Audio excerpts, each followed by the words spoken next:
до войны, еще в те 90-е годы, как Россия все-таки готовит почву для вторжения в Крым. Я честно могу сказать, я все-таки вторжения не ожидал. Вот, ну, признаюсь, да. Были люди более прозорливые, которые говорили, что это будет, да. И я перед ним просто шляпу снимаю, включая Джохара Дудаева, которого я посчастливился мне лично знать. Он просто говорил, что Россия будет пытаться отобрать Крым. Были ли у вас такие ощущения? Или и видели ли, как они эту идеологию, и вот эту информвойну ведут там еще в те годы?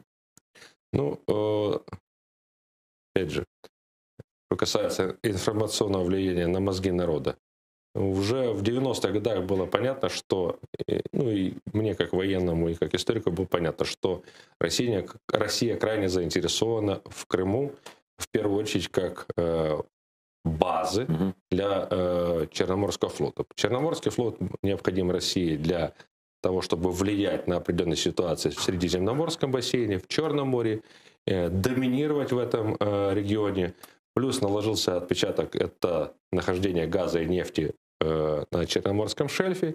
Это дополнительные источники как получения материальных благ, зарабатывания финансовых потоков, так само и способность влиять на политическую ситуацию в близлежащих странах.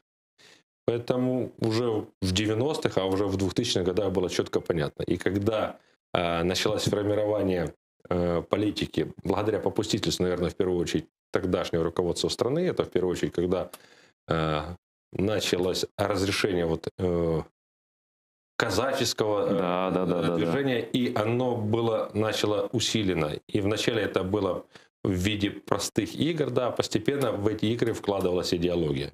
И как раз вот эта идеология формировала точку зрения народа, а с учетом слабой экономической ситуации не только в Крыму, а и вообще в Украине, это как раз давало ту почву.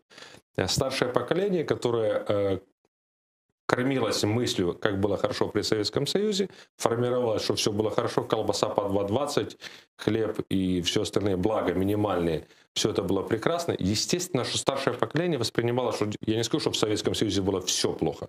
Определенные вещи системные, они работали как системно-государственные. Но, в первую очередь, для старшего поколения сформирован, почему многие старики воспринимают Советский Союз как благо. Первая причина, потому что тогда, когда они жили в Советском Союзе, они были молоды, красивые и желанные. Есть такой анекдот пошлый, я не буду его рассказывать, да. Почему дедушка при Сталине было хорошо? Говорит, я тогда был молодой же, меня женщины любили. Ну, Вот, смысл абсолютно такой, да. правильно. Вот это и есть один из факторов того, что первый был минимальный социальный пакет со стороны государства. Да? Раз в год человек там ехал на курорт или в санаторий, где он отдыхал, у него там с голоду он не умирал, приходил в больницу худо или бедно, но его лечили. То есть он был достаточно спокоен.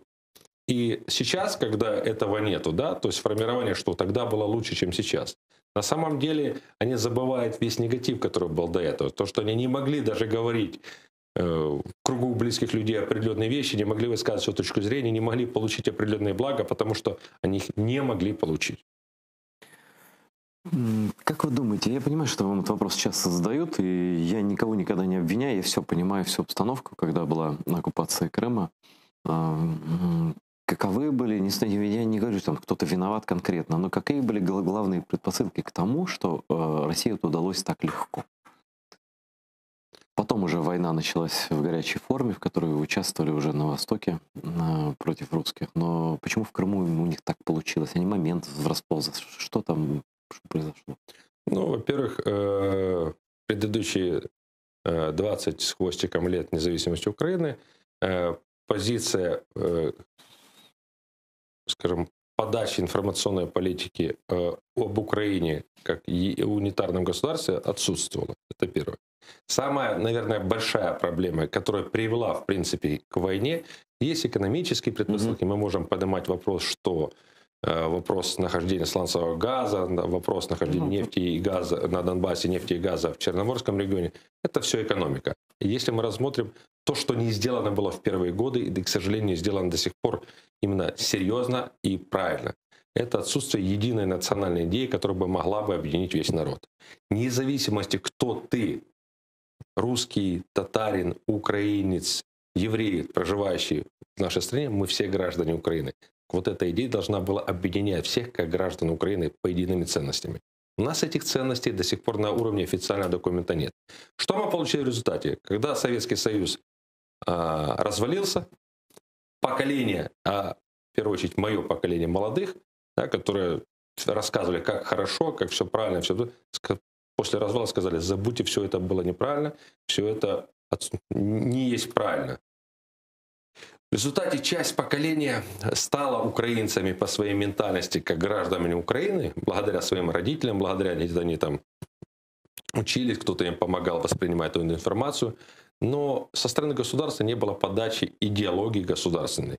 И это привело к тому, что у нас выросло одно поколение, то есть мое поколение чистых потребителей, и это поколение родило следующих потребителей, для которых духовные ценности, позиция гражданина, позиция патриота, позиция защитника страны отсутствовала как таковая.